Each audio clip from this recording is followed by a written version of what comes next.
अभी हम शुरू करते हैं।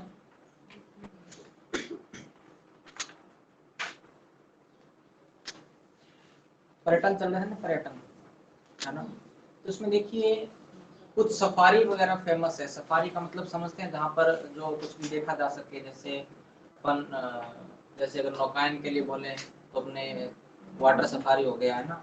चंबल नदी के अंदर जो नौकायन वगैरह की जाती है वो कहाँ की जाती है, चंबल नदी कोटा के अंदर है जगह, और उसे किस नाम से जानते हैं हम, वाटर सफारी के नाम से।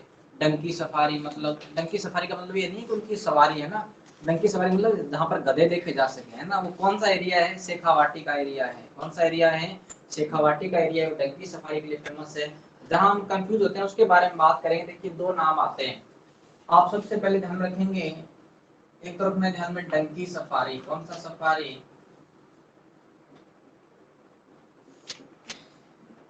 डंकी सफारी। आपको पता है क्या, अब के बार वाली पशु गणना में तो मैंने देखा नहीं, लेकिन पहले वाले जो पशु गणना थी ना उसके अंदर जो गधे थे वो सर्वाधिक कहाँ पाए जाते थे, हनुमानगढ़ जिले में। कौन से जिले में, हनुमानगढ़ में। सबसे ज्यादा गधे कहाँ थे, हनुमानगढ़ में थे। डंकी सफारी। और उसके बाद हम बात करें, देखिए गधा कोई बुरा चीज नहीं है। डंकी सफारी, उसके बाद में वाटर सफारी।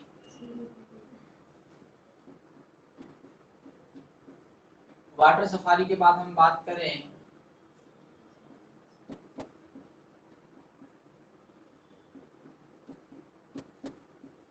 लॉयन सफारी और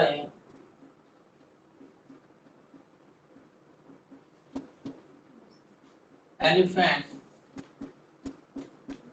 सफारी। कंफ्यूजन सबसे ज्यादा यहाँ होता है लॉयन सफारी और एलिफेंट सफारी। है दोनों जयपुर के, कहाँ के हैं, जयपुर के। लेकिन फर्क क्या है, लॉयन कहाँ का है,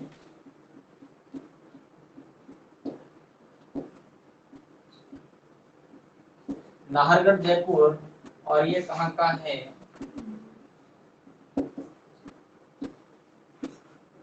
आमेर जयपुर। लॉयन में और एलिफेंट में आपको ध्यान रखना है, लॉयन सफारी नाहरगढ़ जयपुर और एलिफेंट सफारी कहाँ की है, आमेर जयपुर की। उसके बाद हम बात करें जो वाटर सफारी है, ये कहाँ की है, चंबल नदी। कौन सी नदी है, चंबल नदी। और कहाँ, कोटा।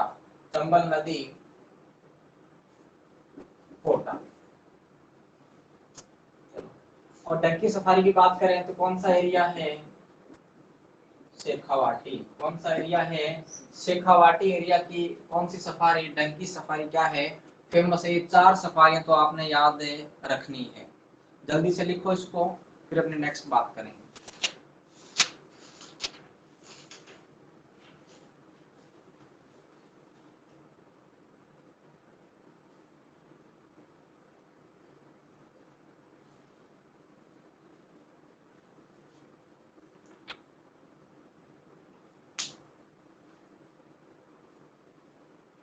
कई बार यहाँ क्वेश्चन आता है सुमेलित करने वाला ये।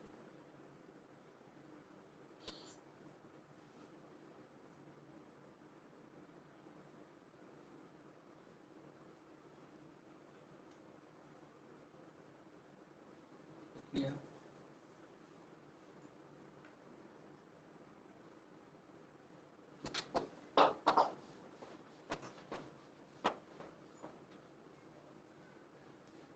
अब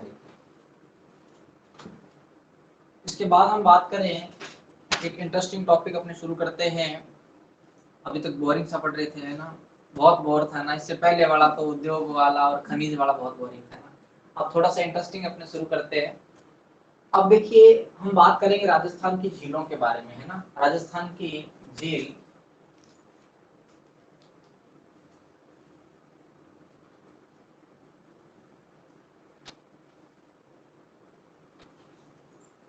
झीलें। अब राजस्थान की झीलों के बारे में हम बात करें तो आपको पता है झील क्या होती है भाई, सिंपल सी बात है। एक बड़ा तालाब का रूप क्या कहलाता है, झील कहलाता है ना। बहुत ही बड़ा तालाब से तो बहुत बड़ा होता है और उसे हम झील के नाम से जानते हैं। और राजस्थान के अंदर कितने प्रकार की झीलें हैं, दो। कितने प्रकार की, दो प्रकार की झीलें हैं। एक झील तो बैठी है इधर मीठे पानी की, और जो दूसरी झील है वो कौन सी है, खारे पानी।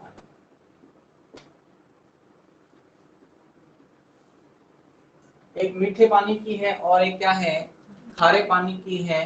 तो आपने ध्यान रखना है कि राजस्थान की झीलों को कितने भागों में बांटा गया है, 2 भागों में, एक मीठे पानी की और एक है खारे पानी की। सबसे पहले जो प्राइमरी क्वेश्चन बनता है, शुरुआत के अंदर जो क्वेश्चन बनता है वो क्या बनता है, बताइए निम्न में से कौन सी झील खारे पानी की झील नहीं है। निम्न में से कौन सी झील खारे पानी की झील नहीं है। तो उत्तर आपका क्या आना चाहिए, जैसे मान लीजिए ऑप्शन में दे देता हूं यहाँ पर,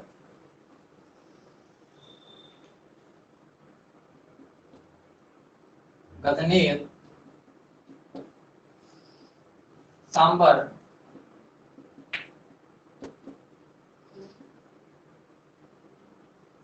कोलायत,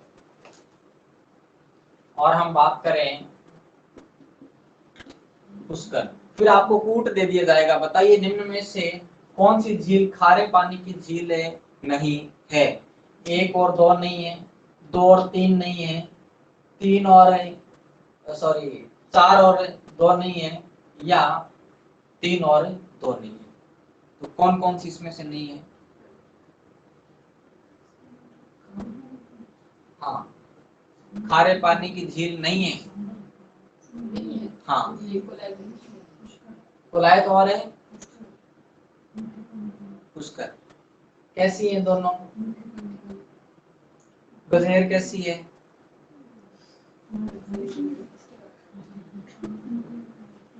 मीठे पानी की है। कैसी है, मीठे पानी की है। ये भी मीठी है, कोलायत भी मीठी है, पुष्कर भी मीठी है। सिंपल सा प्रश्न है, ठीक है। और सांबर क्या है, खारे पानी की है।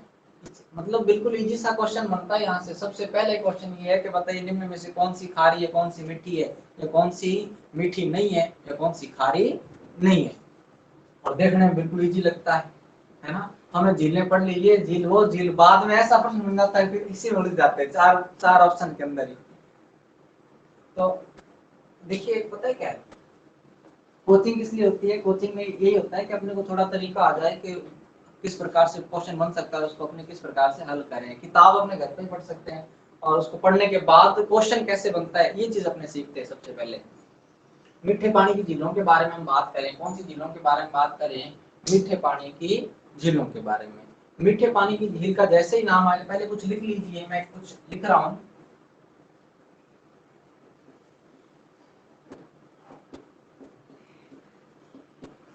भारत की सबसे बड़ी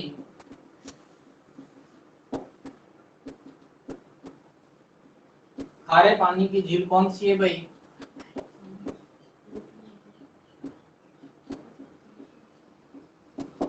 चिल्का झील।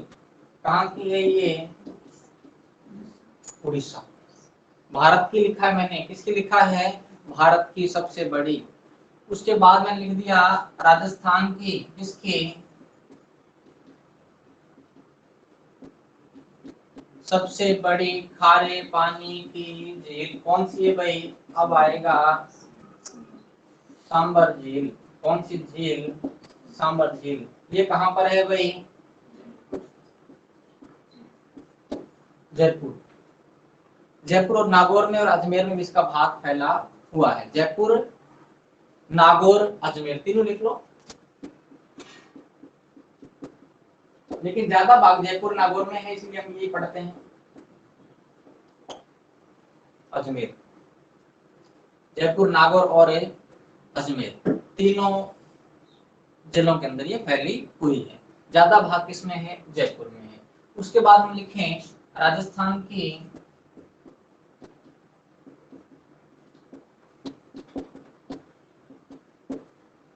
बात की लिखो पहले। भारत की सबसे बड़ी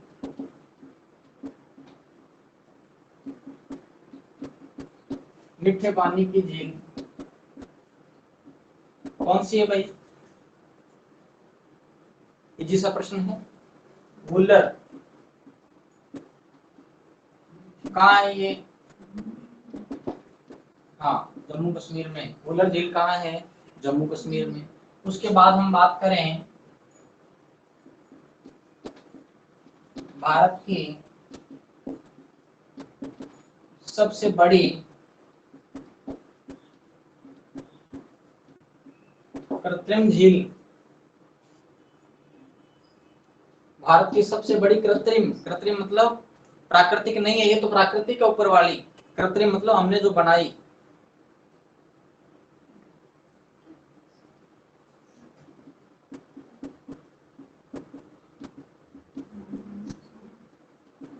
कहाँ है ये?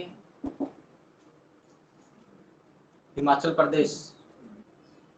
आपने नांगल डैम देखा है क्या? नांगल डैम, नांगल बांध है जो, वो बांध के पीछे जो पानी रुका हुआ है ना, वही कौन सा है? गोविंद सागर झील है। भाखड़ा नांगल जो डैम बने हुए हैं, डैम के इस डैम के द्वारा जो पानी रुका हुआ है, उसके पीछे वाला जो रुके हुए पानी को हम क्या कहते हैं? गोविंद सागर झील। आनंदपुर साहिब कोई गया है क्या आप में से? गए हो क्या?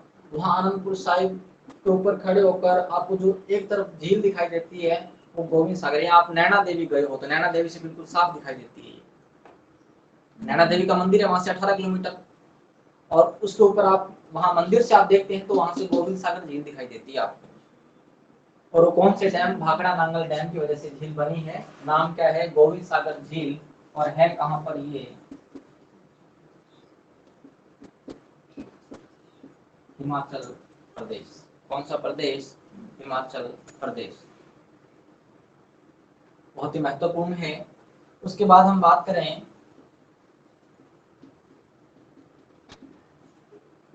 राजस्थान की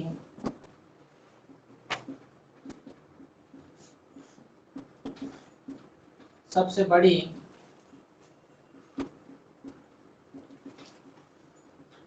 कृत्रिम झील कौन सी आएगा भाई? जयसमंद। कौन सी है? जयसमंद। है कहां पर ये? कहां पर है? हाँ, राजसमंद तो राजसमंद है। राजसमंद झील राजसमंद में है। जयसमंद झील उदयपुर में है। कहाँ है? उदयपुर में। प्रश्न आगे बताइए, निम्न में से असुमेलित है, निम्न में से असुमेलित है, जयसमंद के बराबर में लिखेगा राजसमंद। और आप बार बार देखोगे जयसमंद राजसमंद तो है ही, है ना? ये बहुत बार प्रश्न आए हुए हैं, इनको लिख लीजिए जल्दी से। उसके बाद अपने बात करें नेक्स्ट। इजी टॉपिक है लेकिन क्वेश्चन बहुत अच्छे बनते हैं इसमें से।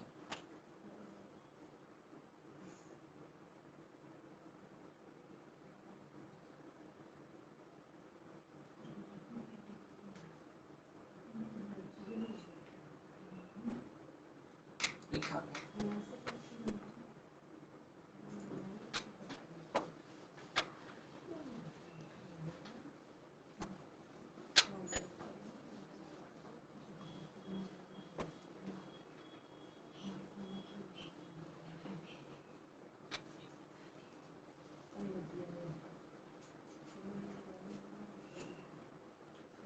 हाँ जी।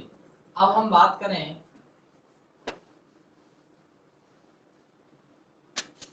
दो झील अपने बराबर बैठा लेते हैं। मीठे पानी की झील की बात कर रहा हूं। एक का नाम है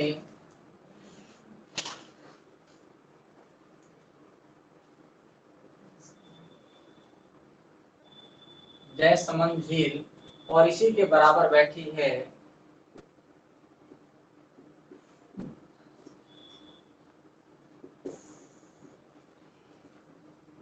राजसमंद झील। एक जयसमंद झील है और एक कौन है? राजसमंद झील है। जयसमंद मैंने आपको बताया कहाँ है? उदयपुर में है। और राजसमंद कहाँ है? राजसमंद।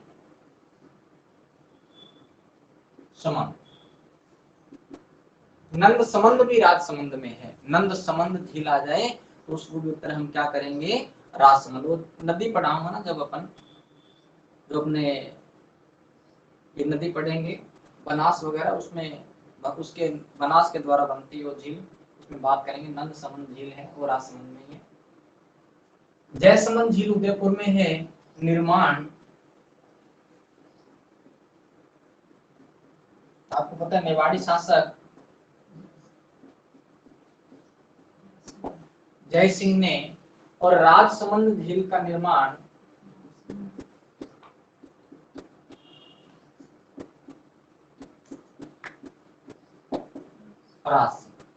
प्रश्न पूछ लिया जाए, बताइए जग मंदिर और जग निवास महल कौन सी झील पर बना हुआ है? दोनों पर ही कौन, पिछोला पर है। किस पे है? पिछोला। ये प्रश्न भी बहुत बार आता है। राजसमंद झील और जयसमंद झील, निर्माण जय सिंह ने, राजसमंद का राज सिंह ने। और बहुत ही महत्वपूर्ण क्वेश्चन है, इसे ढेबर झील, कौन सी झील ढेबर झील कहते हैं? कौन सी झील कहते हैं? ढेबर झील कहते हैं। उसके बाद हम बात करें, देखिए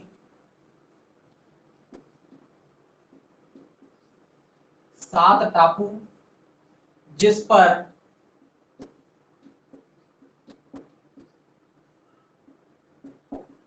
भील मीणा निवास, जिस पर भील और मीणा क्या करते हैं? निवास करते हैं। 7 में से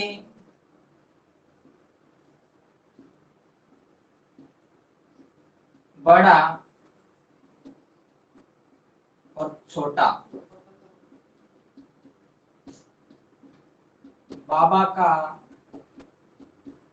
भांगड़ा, और छोटा क्या है भाई? प्यारी। क्या है? प्यारी। छोटे वाले का नाम क्या है? प्यारी। और बड़ा का नाम क्या है? बाबा का भांगड़ा। ठीक है। उसके बाद देखिए, ये जो जयसमंद झील है, 2 नहरें निकाली गई हैं, बड़ी ही महत्वपूर्ण है। श्यामपुरा व भाट, 2 नहरें निकाली। कौन कौन सी? श्यामपुरा व भाट नहरें यहाँ से सिंचाई के लिए निकाली गई हैं। कौन सी झील से? जयसमंद झील से। बहुत ही महत्वपूर्ण है ये बात भी। लिख लिया क्या इतना?